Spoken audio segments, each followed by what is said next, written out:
नमस्कार।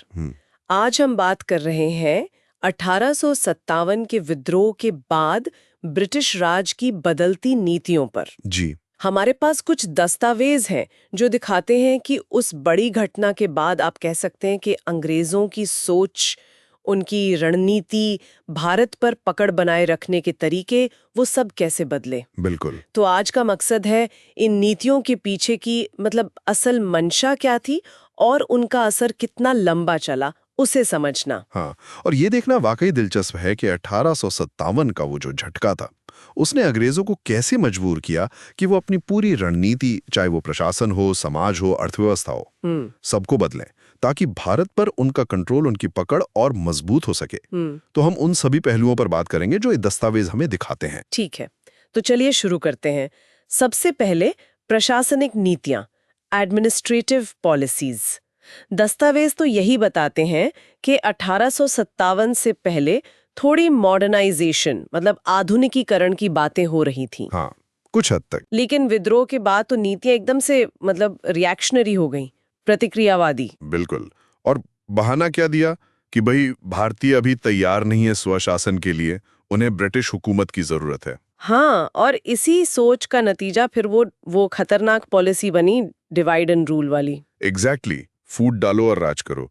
और ये कोई अचानक नहीं हुआ, ये एक सोची समझी बहुत गहरी रणनीति थी। अच्छा। हाँ, मतलब जानबूझकर रियासतों के राजाओं को उनकी प्रजा के खिलाफ भड़काया, एक क्षेत्र को दूसरे के खिलाफ, एक प्रांत को दूसरे प्रांत के खिलाफ, एक जाति को दूसरी जाति को। बाप रे। और खास तौर पे जो सबसे ज्यादा देखने में आया, हिंदुओं को मुसलमानों के खिलाफ खड़ा किया गया। और ये 1870 के बाद और तेज हो गया था, है ना, जब उन्होंने पढ़े लिखे मुसलमानों को इस्तेमाल करने की कोशिश की। हाँ बिल्कुल, जो पढ़ा लिखा मध्यम और उच्च वर्ग का मुसलमान था, उसको उभरते हुए राष्ट्रवाद के खिलाफ इस्तेमाल करने की पूरी कोशिश की गई। जो छोटे मोटे झगड़े होते थे, जैसे नौकरियों पर या शिक्षा जैसे संसाधनों पर, उनको भी हवा देकर एक धार्मिक दरार डालने के लिए इस्तेमाल किया गया। और जो पढ़े लिखे भारतीय थे, जो राष्ट्रवादी बन रहे थे, उनके प्रति तो दुश्मनी साफ दिखने लगी थी। ओहो बिल्कुल। जैसी ये जो उभरता हुआ मध्यम वर्ग था, जो राष्ट्रवादी नेता थे, उन्होंने अंग्रेजी शासन का जो शोषक चरित्र था उसे समझना शुरू किया, उसकी आलोचना करनी शुरू की और कहा कि भाई हमें भी प्रशासन में हिस्सा चाहिए, भारतीयों की भागीदारी होनी चाहिए। बस अंग्रेज उनके सख्त खिलाफ हो गए। और 1885 में जब कांग्रेस बनी, उसके बाद तो ये विरोध और बढ़ गया होगा। जाहिर है, उसके बाद तो जो भी आधुनिक शिक्षा की बात करता, जो भी अधिकारों की बात करता, अंग्रेज उसके खिलाफ थे। तो एक तरफ तो पढ़े लिखे वर्ग का विरोध, हाँ, और दूसरी तरफ ये भी दिखता है कि उन्होंने समाज के जो पुराने प्रतिक्रियावादी समूह थे, जैसे राजा महाराजा, जमींदार, उनसे हाथ मिला लिया। बिल्कुल सही, उनके साथ गठबंधन करना शुरू कर दिया। इरादा क्या था कि इनको राष्ट्रवादी बुद्धिजीवियों के खिलाफ एक वजन की तरह इस्तेमाल किया जाए। अच्छा। हाँ, जमींदारों और भूस्वामियों को अब कहा जाने लगा कि ये तो लोगों के स्वाभाविक और पारंपरिक नेता हैं, उनकी तारीफें होने लगी। अच्छा, वही जमींदार जिनकी जमीनें पहले जब्त की थीं, जैसे अवध में। हाँ, वही। अवध के जिन ताल्लुकदारों की जमीनें 1857 से पहले जब्त हुई थीं, उनमें से ज्यादातर को उनकी जमीनें वापस दे दी गईं। तो किसानों का क्या हुआ? किसानों के हितों की पूरी तरह अनदेखी की गई। जमींदारों और भूस्वामियों के जो हित थे, उनके जो विशेषाधिकार थे, उनकी रक्षा की गई। और बदले में इन जमींदारों ने अंग्रेजों को अपना गारंटर माना कि भाई हमारा अस्तित्व तो इन्हीं की वजह से, और वो उनके पक्के समर्थक बन गए। तो जो समाज सुधार की थोड़ी बहुत कोशिशें पहले हो रही थीं, उनसे भी हाथ खींच लिया गया। हाँ बिल्कुल, उन्हें लगा कि ये जो हमने सुधार किए थे, उससे शायद रूढ़िवादी वर्ग नाराज हो गया था। 1857 का एक कारण वो भी मानते थे। अच्छा। तो उन्होंने न सिर्फ सुधारों से समर्थन वापस लिया, बल्कि उल्टे जाति और सांप्रदायिक चेतना को और बढ़ावा दिया, प्रतिक्रियावादी ताकतों की मदद की। और सामाजिक सेवाओं का क्या हुआ? शिक्षा, स्वास्थ्य वगैरह? उन पर खर्च बहुत ही कम कर दिया गया, मतलब न के बराबर।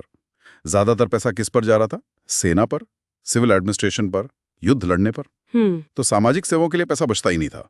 और ये एक ऐसी विरासत है जिसकी छाप आज भी कहीं ना कहीं दिखती है। और जो थोड़ी बहुत सुविधाएं थीं भी, वो कहाँ तक थीं? वो बस अभिजात वर्ग तक या शहरों तक ही सीमित थे। गांवों तक, आम लोगों तक कुछ नहीं पहुंचता था। जैसा कि चार्ल्स वुड ने कहा भी था कि सारा अनुभव हमें सिखाता है कि जहां एक प्रभावी नस्ल दूसरे पर शासन करती है, वहां सरकार का सबसे नर्म रूप भी तानाशाही ही होता है। बात तो कड़वी है, पर शायद सच है। अब आते हैं श्रम कानूनों पर। मजदूरों के हालात कैसे थे? बहुत दयनीय। 19वीं सदी में भारत के कारखानों और बागानों में मजदूरों की जो काम करने की स्थितियां थीं, वो वैसी ही थीं जैसे यूरोप में औद्योगिक क्रांति के शुरू में थी। मतलब? काम के घंटे बहुत लंबे, महिलाओं और बच्चों के लिए भी। मजदूरी बहुत कम, जगहें भीड़भाड़ वाली, हवा ठीक से नहीं आती, रोशनी नहीं, सुरक्षा के इंतजाम तो भूल ही जाइए। लेकिन कुछ कानून तो बने थे, फैक्ट्री एक्ट्स वगैरह। हाँ बने थे, पर उसमें भी एक विडंबना है। जानते हैं पहली मांग किसने की थी भारत में फैक्ट्री कानून बनाने की? किसने? ब्रिटेन के लैंकाशायर के कपड़ा उद्योगपतियों ने। अरे क्यों? उन्हें क्या पड़ी थी? इतना सस्ता और बिना नियम कानून वाला श्रम है, कहीं भारतीय कपड़ा उद्योग उनके लिए एक बड़ा कॉम्पिटिटर ना बन जाए। अच्छा, तो अपने फायदे के लिए। बिल्कुल। तो उन्होंने दबाव डाला कि एक आयोग बनाया जाए जो यहाँ की फैक्ट्रियों की हालत देखे। पहला आयोग 1875 में बना, लेकिन पहला कारखाना अधिनियम आते आते 1881 हो गया। और इस 1881 वाले एक्ट में क्या था? ये मुख्य रूप से बाल श्रम पर केंद्रित था, मतलब 7 से 12 साल के बच्चों के लिए। क्या नियम थे? 7 साल से कम उम्र के बच्चों को काम पर नहीं रख सकते। जो 7 से 12 के हैं, उनके काम के घंटे दिन में 9 घंटे से ज्यादा नहीं होंगे। महीने में 4 छुट्टियां मिलेंगी। और जो खतरनाक मशीनें हैं, उनके आसपास बाड़ लगानी होगी। ठीक है। फिर एक और एक्ट आया 1891 में। हाँ, द इंडियन फैक्ट्री एक्ट 1891। इसमें बच्चों के लिए न्यूनतम उम्र 7 से बढ़ाकर 9 साल कर दी और अधिकतम 12 से 14 साल। और काम के घंटे? बच्चों के लिए काम के घंटे और कम करके दिन में 7 घंटे कर दिए। महिलाओं के लिए पहली बार घंटे तय हुए, दिन में 11 घंटे, जिसमें 1.5 घंटे का ब्रेक मिलेगा। और पुरुषों के लिए? पुरुषों के काम के घंटे अभी भी अनियमित ही रहे, उन पर कोई पाबंदी नहीं थी। हाँ, एक चीज अच्छी हुई कि सबके लिए साप्ताहिक अवकाश का प्रावधान किया गया। लेकिन एक मिनट, ये कानून क्या चाय और कॉफी बागानों पर भी लागू होते थे? वो भी तो अंग्रेजों के ही थे। यही तो असल बात है। नहीं, ये कानून अंग्रेजों के अपने चाय और कॉफी बागानों पर लागू ही नहीं होते थे। और वहां तो मजदूरों का बहुत शोषण होता था, सुना है। बेरहमी से शोषण होता था, उनके साथ गुलामों जैसा व्यवहार होता था। और सरकार ने उनकी मदद कैसे की? ऐसे कानून बनाकर कि अगर मजदूर ने एक बार कॉन्ट्रैक्ट साइन कर लिया तो उसके लिए काम छोड़ना या मना करना लगभग नामुमकिन था। मतलब? कॉन्ट्रैक्ट का उल्लंघन, मतलब अनुबंध को तोड़ना, एक आपराधिक मामला माना जाता था और बागान मालिक को हक था कि वो दोषी मजदूर को गिरफ्तार करवा सकता था। बाप रे, ये तो बंधुआ मजदूरी जैसा हो गया। बिल्कुल। बाद में 20वीं सदी में जब राष्ट्रवादी दबाव बढ़ा तो कुछ और श्रम कानून बने, लेकिन कुल मिलाकर काम करने की स्थितियां बहुत ज्यादा नहीं सुधरी, वैसी ही दयनीय बनी रही। और प्रेस का क्या? प्रेस की आजादी पर भी असर पड़ा? हाँ, बिल्कुल पड़ा। राष्ट्रवादी नेता जो थे, उन्होंने प्रेस की तकनीक का इस्तेमाल करना शुरू कर दिया था। जनमत को शिक्षित करने के लिए, सरकार की नीतियों की आलोचना करने के लिए, निंदा करने के लिए और बाद में राष्ट्रीय चेतना जगाने के लिए। तो अंग्रेजों को ये पसंद नहीं आया होगा? बिल्कुल नहीं। पहले 1835 में मेटकाफ ने प्रेस पर लगे प्रतिबंध हटा दिए थे, लेकिन लॉर्ड लिटन वो राष्ट्रवादी प्रेस के बढ़ते असर से डर गया। तो वो 1878 में कुख्यात वर्नैकुलर प्रेस एक्ट लेके आया। इसका निशाना खासतौर पर भारतीय भाषाओं के अखबार थे। अच्छा, सिर्फ भारतीय भाषाओं के? हाँ, अंग्रेजी प्रेस पर उतनी सख्ती नहीं थी। लेकिन इस एक्ट का इतना विरोध हुआ कि 1882 में इसे रद्द करना पड़ा। तो फिर प्रेस आजाद हो गया? कुछ समय के लिए, लगभग 2 दशकों तक प्रेस को थोड़ी आज़ादी मिली, लेकिन फिर जैसे ही स्वदेशी और बंग-भंग विरोधी आंदोलन तेज हुए, 1908 और 1910 में फिर से कड़े प्रतिबंध लगा दिए गए। तो मतलब जब भी राष्ट्रवाद सिर उठाता, प्रेस पर हमला होता? हाँ, पैटर्न तो यही दिखता है। इसके अलावा ये जो श्वेत नस्लवाद या व्हाइट सुपीरियोरिटी की बात है, वो भी काफी बढ़ गई थी। बहुत ज्यादा। अंग्रेज शासकों ने इस धारणा को बहुत सावधानी से बनाए रखा और बढ़ावा दिया कि गोरे लोग श्रेष्ठ हैं। कैसे? मतलब क्या करते थे वो? भारतीयों को व्यवस्थित तरीके से ऊंचे पदों से बाहर रखा जाता था, चाहे वो सिविल सर्विसेज हो या सेना। रेलवे के डिब्बों में घुसने नहीं देते थे, पार्कों में, होटलों में, क्लबों में, हर जगह रोक टोक। और मारपीट की घटनाएं भी होती थी? हाँ, नस्ली अहंकार का खुला प्रदर्शन होता था। मारपीट, थप्पड़ मार देना, यहाँ तक कि हत्याएं भी हो जाती थी, जिन्हें बाद में दुर्घटना बता दिया जाता था। ओह! लॉर्ड एल्गिन ने एक बार लिखा भी था, हम सिर्फ इस तथ्य को बनाए रखकर ही शासन कर सकते थे कि हम प्रभावी नस्ल थे। हालांकि सेवाओं में भारतीयों को प्रोत्साहित किया जाना चाहिए, एक बिंदु है जिस पर हमें नियंत्रण अपने पास रखना चाहिए अगर हमें यहाँ बने रहना है। साफ है कि वो खुद को श्रेष्ठ मानते थे और भारतीयों को बराबरी का दर्जा देने को तैयार नहीं थे। बिल्कुल। एक और उदाहरण है हैमिल्टन, जो राज्य सचिव थे 1897 में, वो उत्तर पश्चिम और पंजाब में हिंदुओं और मुसलमानों के बीच बढ़ते तनाव पर चिंता जताते हुए कहते हैं कि विचारों और कार्यों की एकता राजनीतिक रूप से बहुत खतरनाक हो सकती है। मतलब अगर सब भारतीय एक हो गए तो अंग्रेजों के लिए खतरा है। वो आगे कहते हैं कि विचारों का टकराव और मतभेद भले ही प्रशासन के लिए थोड़ी मुश्किल पैदा करे, लेकिन वो कम जोखिम भरा है। यानी डिवाइड एंड रूल का एक और सबूत। हाँ, सीधे सीधे। जवाहरलाल नेहरू ने भी इसे शाही नस्ल के बाघ जैसे गुण कहा था, जिनका हवाला देकर भारतीयों को अधीन रखने को सही ठहराया जाता था। सांस्कृतिक नीति भी बदली थी, है ना? हाँ, उसमें भी बदलाव आया। देखो, 1813 तक तो अंग्रेज ज्यादातर हस्तक्षेप मतलब नॉन इंटरफेरेंस की नीति अपनाते थे। देश के सामाजिक, धार्मिक, सांस्कृतिक जीवन में दखल नहीं देते थे। लेकिन 1813 के बाद 1813 के बाद बदलाव आया। भारतीय समाज और उसके सांस्कृतिक माहौल को बदलने के कुछ उपाय किए गए। क्यों? अचानक ऐसा क्यों? इसके पीछे ब्रिटेन में बदलते हुए हित और नए विचार थे। 19वीं सदी में यूरोप में बड़े बदलाव हो रहे थे। औद्योगिक क्रांति हुई, जिससे औद्योगिक पूंजीवाद आया। हाँ। और ब्रिटेन के उद्योगपति चाहते थे कि भारत उनके माल के लिए एक बड़ा बाजार बने। फिर बौद्धिक क्रांति हुई, जिसने सोच, व्यवहार, नैतिकता के नए नजरिए दिए। और फ्रांसीसी क्रांति ने स्वतंत्रता, समानता, बंधुत्व के साथ लोकतंत्र और राष्ट्रवाद की ताकतों को उभारा। तो इन नई सोच का असर भारत की नीतियों पर पड़ा? हाँ, बिल्कुल। इस नई सोच की कुछ खास बातें थीं, जैसे रैशनलिज्म यानी तर्कवाद, जो तर्क और वैज्ञानिक दृष्टिकोण पर जोर देता था। ह्यूमनिज्म यानी मानवतावाद, जो हर इंसान के सम्मान की बात करता था। और डॉक्ट्रिन ऑफ प्रोग्रेस यानी प्रगति का सिद्धांत कि समाज स्थिर नहीं है, उसे बदलना चाहिए और मनुष्य समाज को बेहतर बना सकता है। लेकिन क्या सारे अंग्रेज प्रशासक एक जैसा सोचते थे? नहीं। इन नई विचारधाराओं की वजह से प्रशासकों में भी मतभेद हुए। अलग अलग स्कूल ऑफ थॉट सामने आए। जैसे एक तो थे कंजर्वेटिव्स यानी रूढ़िवादी। वो चाहते थे कि कम से कम बदलाव हो। उन्हें लगता था कि भारतीय सभ्यता यूरोप से अलग है, पर जरूरी नहीं कि कमतर हो। कई तो भारतीय दर्शन और संस्कृति का सम्मान भी करते थे। अच्छा। उनका मानना था कि पश्चिमी विचारों और रिवाजों को धीरे धीरे सावधानी से लागू करना चाहिए। सामाजिक स्थिरता सबसे जरूरी थी। Warren Hastings, Edmund Burke, Munro, Metcalfe, Elphinstone जैसे लोग इस विचारधारा के थे। और ये रूढ़िवादी सोच हमेशा प्रभावशाली बनी रही। ज्यादातर ब्रिटिश अधिकारी इसी तरह सोचते थे। और दूसरे कौन थे? दूसरे थे पैटर्नलिस्टिक इंपीरियलिस्ट्स, मतलब वो जो खुद को भारतीयों का संरक्षक या पिता जैसा मानते थे। ये 1800 के बाद काफी प्रभावशाली हुए। ये भारतीय समाज और संस्कृति की तीखी आलोचना करते थे और भारत की गुलामी को सही ठहराते थे। और तीसरे थे रेडिकल्स यानी कट्टरपंथी या सुधारवादी कह सकते हैं। ये रूढ़िवादियों और साम्राज्यवादियों की सोच से आगे बढ़कर मानवतावादी और तर्कसंगत सोच को भारत पर लागू करना चाहते थे। उन्हें लगता था कि भारत में सुधार हो सकता है। उन्हें लगता था कि भारत में क्षमता है और हमें उनकी मदद करनी चाहिए। वो भारत को आधुनिक विज्ञान, दर्शन और साहित्य से जोड़ना चाहते थे। 1820 के बाद कुछ ब्रिटिश अधिकारी इस सोच के थे और राजा राम मोहन रॉय जैसे भारतीय सुधारकों ने उनका पुरजोर समर्थन भी किया। लेकिन असल में राज कौन कर रहा था? मतलब जमीन पर किसकी चलती थी? असल में तो ब्रिटिश भारतीय प्रशासन पर जो शासक तत्व हावी था, वो साम्राज्यवादी और शोषक ही बना रहा। उन्हें लगता था कि भारत का आधुनिकीकरण उतना ही होना चाहिए जितना उनके अपने फायदे के लिए भारत के संसाधनों के आसान और ज्यादा शोषण के लिए जरूरी हो। इस मामले में कई बार रेडिकल भी रूढ़िवादी रुख अपना लेते थे। क्यों? क्योंकि उनके लिए सबसे जरूरी था भारत में ब्रिटिश शासन की सुरक्षा और उसका टिका रहना। बाकी सब बातें बाद में आती थी। और ईसाई मिशनरियों की क्या भूमिका थी? उनकी भी भूमिका थी। वो ईसाई धर्म को श्रेष्ठ मानते थे और उसे भारत में फैलाना चाहते थे।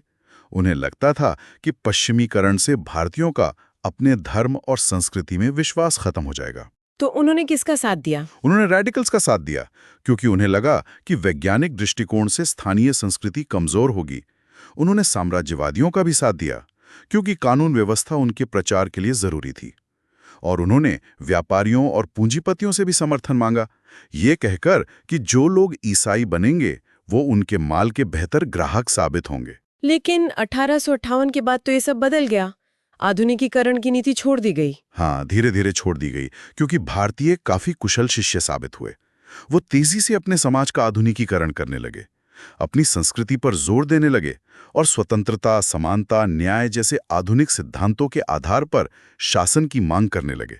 तो अंग्रेज डर गए? हाँ, अब अंग्रेजों ने पाला बदल लिया। वो समाज के सामाजिक रूप से रूढ़िवादी और परंपरावादी तत्वों के साथ आ गए। उन्होंने जातिवाद और सांप्रदायिकता को भी बढ़ावा दिया। अब बात करते हैं रियासतों की। उनके प्रति क्या नीति अपनाई गई 1857 के बाद? वहां एक दो सूत्रीय नीति थी। पहला, उन्हें साम्राज्य के गढ़ या समर्थक के रूप में इस्तेमाल करना, क्योंकि 1857 में कई रियासतें वफादार रही थीं। हाँ, सुना है। तो उनको इनाम देने और भविष्य में किसी राजनीतिक अशांति के खिलाफ एक बफर की तरह इस्तेमाल करने के लिए विलय करने की, मतलब एनेक्सेशन की नीति छोड़ दी गई। अच्छा, मतलब अब रियासतों को हड़पा नहीं जाएगा। हाँ, नई नीति थी कि जरूरत पड़ने पर राजा को पद से हटा सकते हैं, सजा दे सकते हैं, लेकिन रियासत का विलय नहीं करेंगे।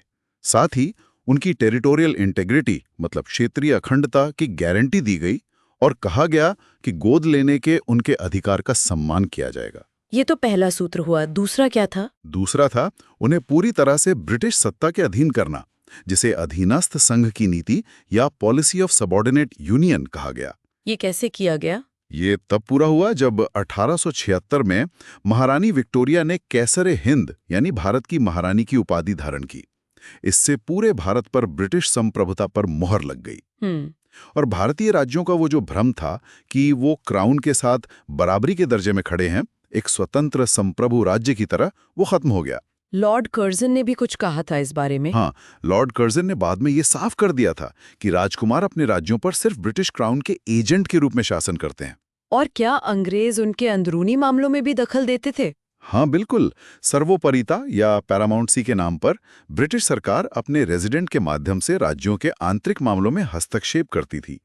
मंत्रियों और अधिकारियों की नियुक्ति और बर्खास्तगी तक में दखल दिया जाता था। और आधुनिक संचार साधनों ने भी इसमें मदद की होगी, रेलवे, टेलीग्राफ वगैरह। हाँ, रेलवे, सड़कें, टेलीग्राफ, नहरें, डाकघर, तो इन सब के विकास से अंग्रेजों को ये दखलंदाजी करने में और मदद मिली। इस हस्तक्षेप का एक और कारण था शायद राष्ट्रवादी भावनाएं। बिल्कुल, इन राज्यों में भी राष्ट्रवादी और लोकतांत्रिक भावनाएं उठने लगी थी।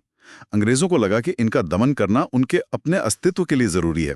हाँ, इसका एक सकारात्मक पहलू ये भी था कि इन आधुनिक राजनीतिक आंदोलनों के दबाव में अंग्रेजों में इन राज्यों को कुछ आधुनिक प्रशासनिक संस्थान अपनाने में मदद भी की। समझ गई। अब आखिर में विदेश नीति, उसका भारत से क्या लेना देना था? वो तो ब्रिटेन की होनी चाहिए थी। नहीं, भारत की भी एक विदेश नीति थी, लेकिन वो पूरी तरह से ब्रिटिश साम्राज्यवाद के हितों से तय होती थी और इसके कारण अक्सर भारत का अपने पड़ोसी देशों के साथ संघर्ष होता था। क्यों होते थे संघर्ष? दूसरा, ब्रिटिश सरकार के एशिया और अफ्रीका में अपने बड़े उद्देश्य थे। पहला, अपने सबसे कीमती भारतीय साम्राज्य की सुरक्षा करना। दूसरा, ब्रिटिश व्यापार और आर्थिक हितों को फैलाना। और तीसरा, जो दूसरी यूरोपीय साम्राज्यवादी ताकतें थीं, जैसे रूस और फ्रांस, जिनके हित अंग्रेजों से टकराते थे, उनको एशिया और अफ्रीका से दूर रखना। तो इन उद्देश्यों के लिए भारत का इस्तेमाल किया गया? हाँ, इन उद्देश्यों की वजह से अंग्रेजों ने भारत की प्राकृतिक सीमाओं के बाहर भी विस्तार किया, क्षेत्रीय विजय हासिल की और रूस और फ्रांस जैसी शक्तियों के साथ संघर्ष भी किया। और इसका खर्च कौन उठाता था? यही तो सबसे दुखद बात है। हित सन रहे थे अंग्रेजों के, लेकिन जो पैसा खर्च हो रहा था और जो खून बह रहा था, वो भारतीयों का था। तो अगर हम उन सारी बातों को समेटें तो क्या कह सकते हैं? कुल मिला के 1857 के बाद ब्रिटिश नीतियां कैसी हो गईं? कुल मिला के यही कह सकते हैं कि वो और ज्यादा प्रतिक्रियावादी, ज्यादा विभाजनकारी और कहीं ज्यादा शोषण पे आधारित हो गईं। आधुनिकीकरण के प्रयास तो बस नाम के थे। हाँ, वो आधे अधूरे थे और सिर्फ वहीं तक सीमित थे जहां तक वो अंग्रेजी हितों को साधते थे। उनका मुख्य लक्ष्य भारत पर नियंत्रण बनाए रखना और उसके संसाधनों का अधिकतम शोषण करना था। चाहे वो प्रशासन हो, समाज सुधार हो, श्रम कानून हो। हाँ, या रियासतों से संबंध हो या विदेश नीति हो, हर जगह मुख्य लक्ष्य यही था, नियंत्रण और शोषण। डिवाइड एंड रूल और प्रतिक्रियावादी तत्वों को बढ़ावा देना, ये सब इसी बड़ी रणनीति का हिस्सा थे। और ये सोचने वाली बात है कि इन नीतियों का असर, खासकर वो जो सामाजिक विभाजन को बढ़ावा देने वाली नीतियां थीं या सामाजिक सेवाओं की अनदेखी, हाँ, उनका असर आज भी हमारे समाज और हमारी व्यवस्था पर कितना गहरा है। बिल्कुल, ये एक ऐसी विरासत है जिससे हम आज भी जूझ रहे हैं।